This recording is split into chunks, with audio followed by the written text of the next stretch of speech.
Amados irmãos, a palavra de Deus para nós nesta manhã encontra-se no Evangelho segundo Mateus, capítulo 16. Nós vamos ler do verso 24 ao 28. Mateus, capítulo 16, versos 24 a 28. Vamos postar-nos em pé e a uma só voz proceder à leitura bíblica. Leamos todos. Então disse Jesus a seus discípulos: se alguém quer vir após mim, a si mesmo se negue, tome a sua cruz e siga-me. Porquanto quem quiser salvar a sua vida, perdê-la-á, e quem perder a vida por minha causa, achá-la-á. Pois que aproveitará o homem se ganhar o mundo inteiro e perder a sua alma? Ou o que dará o homem em troca da sua alma? Porque o Filho do Homem há de vir na glória de seu Pai com os seus anjos, e então retribuirá a cada um conforme as suas obras. Em verdade vos digo que alguns há dos que aqui se encontram, que de maneira nenhuma passarão pela morte, até que vejam vir o Filho do Homem no seu reino. Rogamos a Ti, ó Deus, nesse momento especial do tempo de celebração, que Tu fales ao nosso coração, através da Tua palavra santa e bendita, a qual o Teu Espírito Santo inspirou, e Ele mesmo há de iluminar as nossas mentes, tirar escamas das nossas vistas espirituais, para termos a compreensão e o entendimento necessários. Fala ao nosso coração, toma o teu instrumento nas tuas mãos, apesar da sua limitação, mas tu mesmo, pelo teu Espírito, comunica as verdades da tua palavra a nós. É o que te pedimos e agradecemos em nome de Jesus. Amém. Podeis sentar, meus queridos irmãos. Perder, ganhar. Quem perde, ganha. Quem ganha, perde. Isso até parece uma história de uma figura nacional aí, né? A verdade é que nós somos muito competitivos, né? Nós somos extremamente vivendo a disputar com o outro. Ninguém quer ficar de maneira nenhuma para trás. Nós sempre queremos avançar, queremos sobressair, queremos ganhar, mas a gente sabe que algumas coisas têm a aparência de êxito, a aparência de vitória, e na verdade a gente não está de maneira nenhuma superando, suplantando. As verdades contidas nesta porção do Evangelho de Mateus, um evangelho que figura como o primeiro na ordem dos evangelhos, o que abre o Novo Testamento, fora escrito originariamente para a comunidade judaica, ganhou o coração de toda a humanidade, por apresentar as verdades do reino de Deus. E no reino de Deus, as coisas têm uma outra perspectiva. O reino dos homens está habituado exatamente com esta perspectiva, que vamos dizer assim, bastante cartesiana. No reino de Deus a gente é surpreendido. O que parece ser não é, e o que não é, é de verdade. E por isso eu queria trazer à luz desta porção bíblica, alguns aspectos, primeiramente dizendo muito claramente para você, que no reino de Deus, ninguém sai perdendo.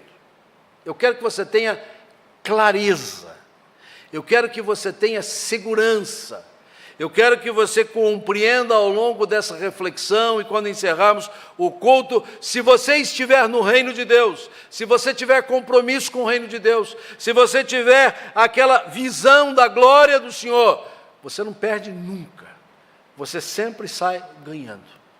Pode ser que a aparência das coisas diga o contrário, eventualmente em determinado momento isso fica patente, mas você sabe que é um vitorioso. A Escritura Sagrada nos diz que nós somos mais que vitoriosos em Cristo Jesus. Alguém que ganhou uma competição esportiva foi vitorioso, Você é mais que vitorioso, porque você pode até ter perdido uma competição esportiva, mas você é mais que vitorioso. Não basta ser vitorioso, precisamos augurar ser mais que vitoriosos em Cristo Jesus. E tendo isso em mente, eu queria ressaltar alguns aspectos colocados pelo Senhor Jesus, e note bem, Ele está na sua jornada ministerial, Ele está treinando os seus discípulos, Ele está oferecendo um ensinamento seguro para a marcha desses servos do Senhor que iriam dar consequência à sua obra, e Ele diz algumas coisas muito interessantes que eu quero ressaltar aqui. Primeiro de tudo, saiba de uma coisa: você não perde nada seguindo a Cristo. Sublinhe bem isso na sua mente. Você não perde nada seguindo a Cristo. Eu sei que nós temos objetivos, temos alvos, temos projetos na vida, alguns deles bastante ousados, muitos deles extremamente exigentes, mas a gente sabe que vale a pena perseguir aquele objetivo, seguir na sua direção, porque aquilo é glorioso, aquilo vai trazer um benefício maravilhoso. Mas eu quero dizer que muitos desses teus objetivos que persegue, eventualmente não vão ter o resultado que você imaginava, mas seguir a Cristo, você não vai perder nada fazendo isso. Talvez você esteja perseguindo uma carreira profissional, para isso você está se aprimorando, está se dedicando intensamente ao seu aprendizado, à sua formação, você está dando tudo de si na carreira acadêmica, e eu quero prestigiar você, até como crente, até como alguém que teme ao Senhor, você tem que ser o melhor naquilo que você faz, o melhor aluno, o melhor profissional, o melhor vizinho, o melhor familiar, tudo deve ser nesta dimensão, mas por favor, sendo o melhor em tudo, não deixe de ser o melhor discípulo, seguindo ao Senhor, porque aquele que segue ao Senhor, procura a excelência, procura o que há de melhor. Então eu enfatizo, você não perde nada seguindo a Cristo, palmilhando os seus passos, apreendendo os seus ensinamentos, procurando saber qual é a vontade do Senhor para a sua vida, reconhecendo nesta Escritura Sagrada os valores e os princípios que vão nortear suas escolhas, que vão ser decisivos para você demonstrar o bom testemunho da fé. Seguir a Cristo é o projeto mais excelente que alguém pode adotar na sua vida. Observar os passos do Mestre, perceber neles o verdadeiro caminho da vida e tomar a decisão: quero seguir ao meu Salvador, confiando no Senhor, protegido em seu amor. Nós vamos seguindo os passos do Senhor, como cantamos agora há pouco no hino do ofertório. Você não perde nada seguindo a Cristo, porque muitos tentam desfazer esse pensamento.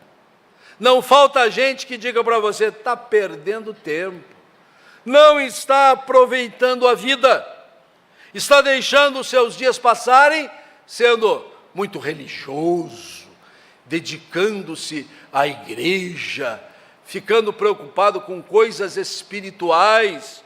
A vida é aqui agora, o tempo é este, o que vale é o que você pode tangenciar, pegar, perceber com a vista dos olhos. E eu não quero dizer que estas coisas não devam nos interessar e nos preocupar. O problema é que as coisas não se resumem à vida material, à realidade física, ao aqui e agora. Deus colocou no coração do homem a eternidade sem que ele possa perceber, nos ensina o pregador no livro do Eclesiastes. Mas a gente sabe que na marcha da vida nós vamos sendo, vez por outra, alertados sobre o valor, a importância destas realidades, e de repente nos vemos assim: estou perseguindo todas as coisas, menos aquilo que seria o mais fundamental, o mais essencial, o mais primordial.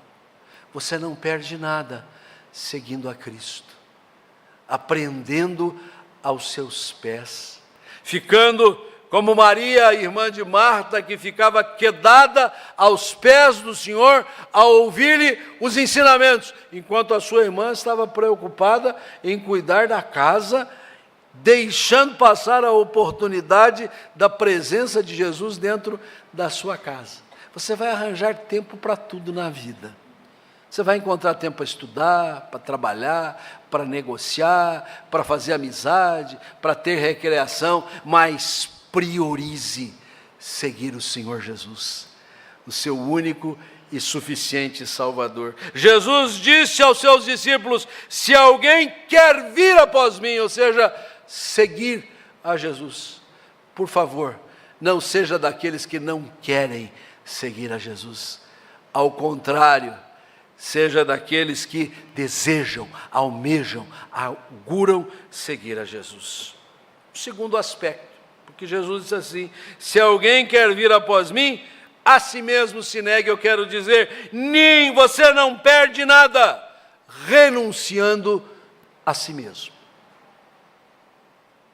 Você ganha, você abre mão, você é vencedor. Se por um relance, pode parecer até que está perdendo. Perder, ganhar, essa nossa luta de competitividade. Renuncie a si mesmo, negue-se a si mesmo. Esse é um outro fator com o qual nós somos frequentemente combatidos, questionados, porque afinal de contas temos que aproveitar a vida. A vida está aí. E o tempo corre. Imagine, já passou janeiro, gente. Você não se deu conta? Pode rasgar a folhinha. Janeiro de 26 já era. Então, não podemos perder tempo de saborear os prazeres da vida, de gozar as benesses do tempo presente. E eu quero dizer, Deus nos fez para provar tudo que a obra que Ele deixou aí seja passível. Você pode ser alvo constante das bondades do Senhor, e nos deu o céu, a terra, o mar, as montanhas, as amizades, os encontros, mas às vezes nós somos exigidos, em que precisamos abrir mão disso, daquilo outro, por um projeto maior.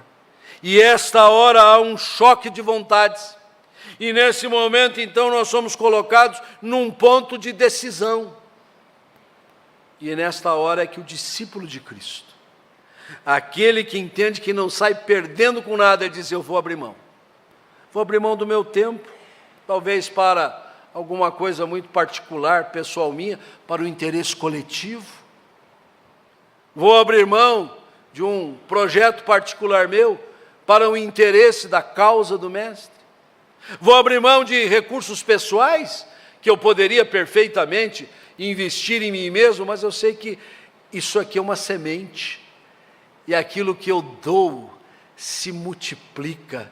E quantos de nós temos tido essa experiência, de que aquilo que retivemos conosco, perdeu-se. Como um saquetel furado, colocamos no nosso bolso e sumiu. Mas aquilo que abrimos mão, doamos, dedicamos, multiplicou-se de uma maneira espetacular. Você está aqui nessa manhã, um dia de recesso, o domingo, para nós, o dia do Senhor, como chamamos, não que os outros dias não o sejam. Alguns pensaram assim: ir na igreja, gastar tempo com isso, ficar lá acompanhando uma programação religiosa. Você teve que renunciar a algumas coisas para estar na casa do Senhor hoje, talvez até compromissos familiares. E como não falta compromisso familiar num domingo, né? Prioridade. Negue-se a si mesmo. Abra mão. E agora que a gente está assim, ainda começando os primeiros passos de um ano, em que você está vislumbrando muitas coisas que podem ter lugar, e você já está se colocando exatamente nesta condição: eu vou ter que me dedicar mais, eu vou precisar me consagrar mais. eu vou ter que dar mais tempo para a obra do reino. Eu vou ter que investir mais das minhas capacidades, que não são minhas, são do Senhor, e o Senhor me deu estas condições de fazê-lo. E vai fazer. Vai fazer para a honra, para a glória, para o louvor do Senhor. Então eu insisto, você não perde absolutamente nada, renunciando a si mesmo, a interesses particulares. Inúmeras vezes você vai ser tentado, talvez até pelo inimigo das nossas almas, a dizer, não se dedique tanto. Se ouvir esta voz segredando ao seu coração, que você não deve ser tão consagrado assim, repudia, porque só pode ser o inimigo, só pode ser o diabo, soprando suas más intenções no nosso coração, porque a voz do Senhor sempre vai chamar você para servir com mais dedicação no reino de Deus. Em terceiro lugar, você não perde nada tomando a sua cruz. Olha a tríade que Jesus colocou aqui apenas no versículo 24.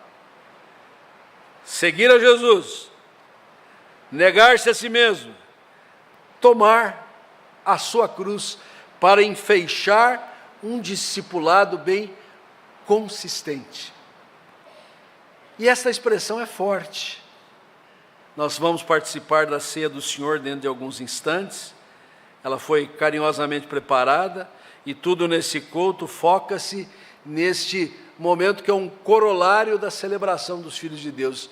E ela é resultado de um carregar de cruz, não nosso, mas do Filho de Deus, nosso amado Salvador. O Filho de Deus eterno, que assumiu a nossa humanidade, vivenciou a nossa realidade e foi até o limite do que poderia na humanidade para doar-se por nós no sacrifício da cruz, cujo símbolo está aqui apenas para lembrar. Ele a carregou, nela levou os nossos pecados, verteu o seu precioso sangue que nos purifica dos nossos pecados. Mas ela está vazia porque ele não ficou na cruz. Ele venceu a morte e o pecado. Ele ressuscitou. E esta é a mensagem completa do Evangelho. O Filho de Deus que se dá por nós, que vence aquilo que era uma amarra sobre nós, mas cuja vitória dela nós somos participantes e beneficiários. Mas essa é a cruz de Cristo. Esta era a sua responsabilidade. Cruz tem a ver exatamente com isso. É um peso, é uma incumbência, é uma coisa que nós temos que levar. E note bem, Jesus não disse assim que o discípulo precisa tomar a cruz de Jesus, porque essa só ele podia levar. Você e eu, se levássemos aquela cruz, não teria nenhum efeito salvífico redentor. Seria perda de tempo. Só o Cordeiro de Deus, só a ovelha muda perante os seus tosqueadores, só o perfeito sacrifício é que poderia resultar em benefício para toda a humanidade. Então esse é o de Jesus. Mas Jesus diz assim: tome a sua cruz. Cada um tem a sua incumbência, cada um tem a sua responsabilidade. Eu estou aqui tentando carregar a minha, de ser o pregador, o instrutor, o orientador da igreja, e para isso me afadigo. Este coral, retomando agora seus ensaios nessa semana, ainda convocando novos participantes que queiram vir, está levando a sua responsabilidade, sua cruz adiante. Cada um no seu mistério, na vida da igreja, todos têm a sua responsabilidade, e isso é exigente, isso toma tempo, isso demanda que a gente se dedique também. E eu quero aqui ratificar essa tese: você não perde nada tomando a sua cruz, sendo cabalmente responsável, tendo aquela firmeza e dedicação que se requer dos filhos de Deus. Por isso, eu quero dizer que esse perder e ganhar nesta etapa aqui tem esse sentido de alertar-nos que às vezes quando a gente acha que está perdendo, a gente não está perdendo nada, seguindo a Cristo, renunciando a si mesmo e sendo absolutamente responsável por aquilo que está sob o nosso comando, tomando a nossa cruz. Mas tem um outro lado da moeda. que é tão importante quanto este. Você não perde nada, mas você ganha tudo. Você ganha tudo, primeiro, salvando a sua alma. Note que Jesus disse assim, verso 26, que aproveitará o homem se ganhar o mundo inteiro? Tem gente que quer ganhar o mundo inteiro, né? Conhecendo, visitando, estudando. Hoje, com os recursos midiáticos tão bons, parece que a gente está lá no lugar, né, assistindo uma imagem, aprendendo, coisa maravilhosa. E aí, instigando mais o coração ainda, para ir lá para ganhar o mundo inteiro. Outros tantos tomam este sentido figurado aqui para dizer, ganhar todos os recursos possíveis, recursos materiais, recursos econômicos, ascender socialmente, fundar um banco que possa trazer aí bilhões de reais e dólares para a população, né? Está ganhando o mundo inteiro, mas está perdendo a alma, está perdendo a essência, está perdendo o que é vital, está desperdiçando o que vai ficar. Porque tudo isso que a gente está falando como o mundo inteiro, passará. A Escritura diz isso, que o mundo passa. E as suas concupiscências também, suas cobiças, seus desejos. A palavra do Senhor é que permanece para sempre. A alma permanece. Nós mesmos sucumbiremos nesta nossa condição terreal. Só nesse comecinho de ano eu já fui a vários sepultamentos oficiais, levar a palavra de consolo e fiquei convencido, mais uma vez, esta é a nossa realidade terrena, somos pó, o pó volta ao pó, mas o Espírito a Deus que o deu, e a alma que se perde. Por isso, você ganha tudo investindo na sua alma, na sua comunhão com Deus, na sua dedicação de estar na presença do Senhor, aprender os caminhos do Senhor. Do mundo nós não obteremos esse tipo de apontamento. O mundo quer encerrar nossos olhos para pensar apenas nas coisas que podemos pegar, ver, escutar, mas da parte do Senhor, nós temos algo que ultrapassa o tempo e o espaço, que é a divina comunhão, que é o caminhar com o Senhor que é eterno. Ele nos fez para Ele mesmo e deseja que nós estejamos em perfeita interação com Ele, que desfrutemos da santa comunhão com o Senhor. Esta é uma pergunta que cada um precisa responder por si mesmo. Que aproveita o homem ganhar o mundo inteiro e perder a sua alma? Você está perdendo a sua alma. Você está deixando ela escapar por entre os seus dedos. Você está desperdiçando os seus dias apenas com as paixões mundanas, com os prazeres desses séculos, com os objetivos que vão ficar por aqui mesmo. Você está investindo no reino de Deus. Você está dedicando aquilo que permanece, que até mesmo depois que nós passarmos, vai continuar trazendo resultados. E a pergunta vem dúplice. O final do verso 26 diz assim: o que dará o homem em troca da sua alma? Mas essa salvação da sua alma nos está assegurada na obra redentora de Jesus. Deus nos fez perfeitos, mas o pecado entrou no mundo e tornou tudo imperfeito.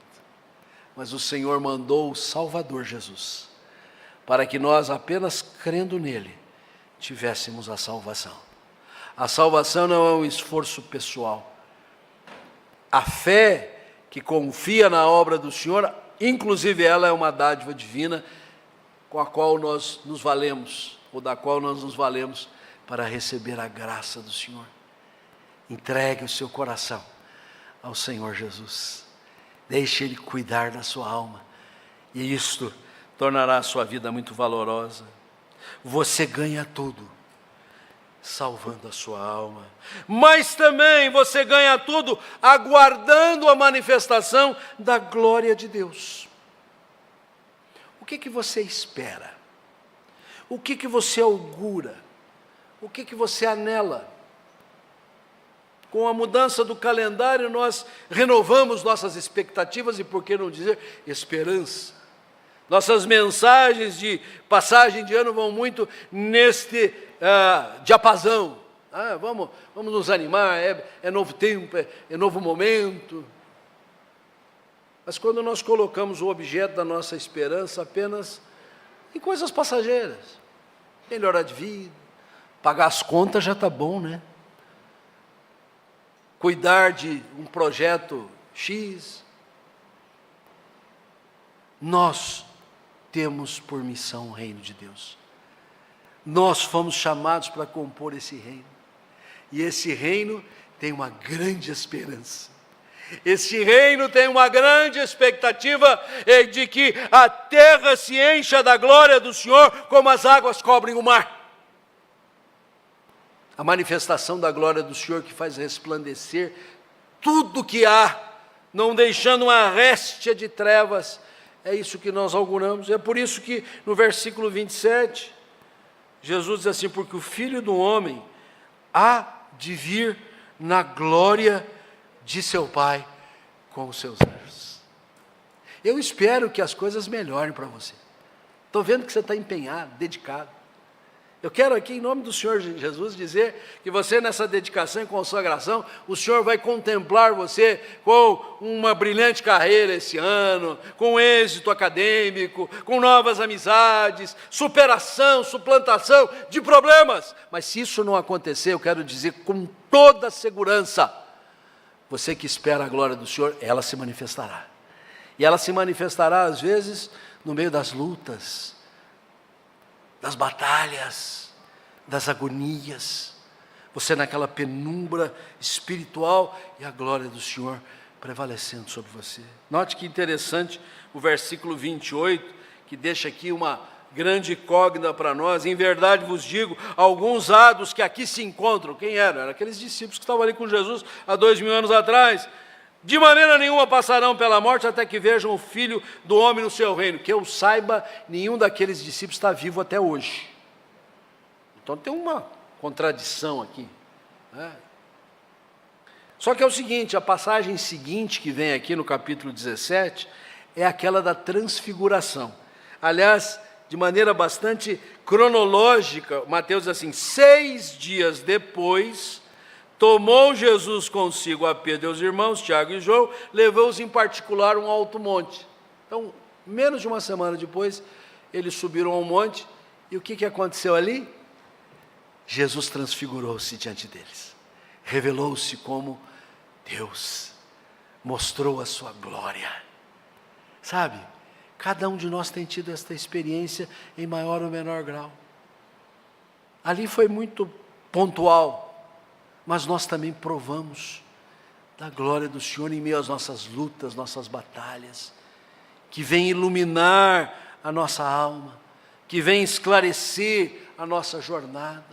Então, você ganha tudo, mesmo que você perca isso, aquilo, outro, quando você está no aguardo da manifestação da glória do Senhor. Porque ela não falha, porque ela é real, porque ela é viva, porque ela é eficaz, porque ela transforma a nossa vida.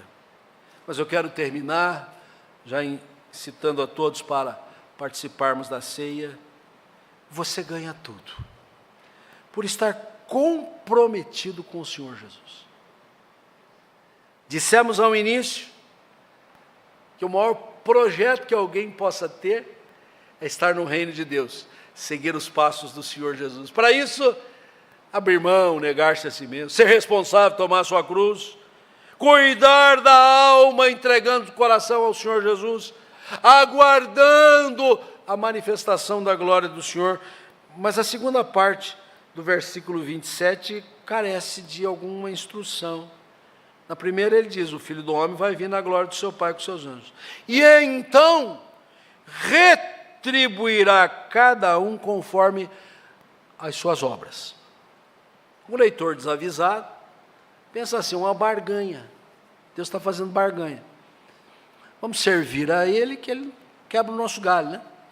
Vamos fazer uma coisinha aqui para Deus, que daí Deus fica com dó da gente e nos ajuda. As coisas não funcionam assim no reino de Deus, porque Deus é Senhor do céu e da terra. Ele nem precisa de mim, de você, Ele faz questão de precisar, porque Ele tem um projeto. Ele retribuirá. Ele compensará. Ele fará prosperar aquele que está efetivamente comprometido com o seu reino, comprometido com a sua obra, que tem essa consagração. Então, o que nos resta a esta altura, de quem é incitado, é instado, é convocado para ser verdadeiro discípulo do Senhor, é não titubear no compromisso. O que muitas vezes não é fácil. Tudo conspira. Tudo nos puxa o chão debaixo dos pés. As coisas vão sucedendo, tentando nos fazer tropeçar.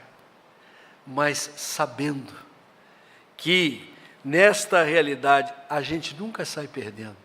A gente sabe que ganha tudo, estando comprometido com o Senhor, que não falhará, que não faltará, que nos levará a bom êxito, que nos conduzirá ao bom termo do seu propósito para conosco.